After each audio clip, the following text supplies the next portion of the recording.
Dinas Sosial Kabupaten Aceh Tenggara memperpanjang 7 hari status tanggap darurat dapur umum yang didirikan di Desa Kampung Baru, Kecamatan Semadam. Posko ini menyediakan 6.600 nasi bungkus per hari untuk 20 desa di 4 kecamatan. Pasca banjir bandang, Dinas Sosial telah mendirikan posko dapur umum di Desa Kampung Baru, Kecamatan Semadam untuk menyediakan nasi bungkus sebanyak 6.600 per hari. Nasi bungkus ini dibagikan untuk 20 desa di 4 kecamatan, yaitu Kecamatan Semadam, Bukit Tisam, Bambel, dan Lawe Sigala-gala.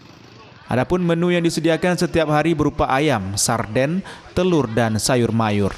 Setiap hari mereka menyediakan nasi bungkus kepada para korban banjir menggunakan alat transportasi becak motor, dikarenakan hanya satu dapur umum yang didirikan.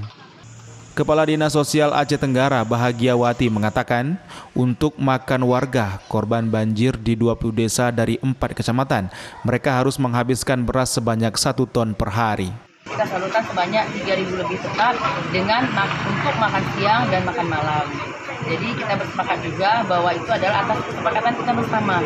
Nah, mudah-mudahan sampai saat ini pendistribusian makan siang dan makan malam itu tidak pernah terlambat, sesuailah pada waktunya. Semoga dapur umum ini dapat kita perpanjang sampai 7 hari ke depan. Jadi mari kita semua berdoa, semoga bencana ini akan terhindar untuk kecamatan yang ada di Kabupaten Aceh Tenggara ini. Dan kami dari Dinas Sosial tetap berusaha melaksanakan dapur umum ini. Semoga masyarakat dapatlah terbantu untuk permakanannya. Perpanjangan SK status tanggap darurat ini karena masih banyaknya pemukiman warga yang digenangi banjir. Dan Dinas Sosial melalui kementerian juga memberikan santunan kematian bagi korban meninggal dunia senilai 15 juta rupiah per orang melalui rekening ahli waris. Dari Kabupaten Aceh Tenggara, Medi Arjuna, iNews melaporkan.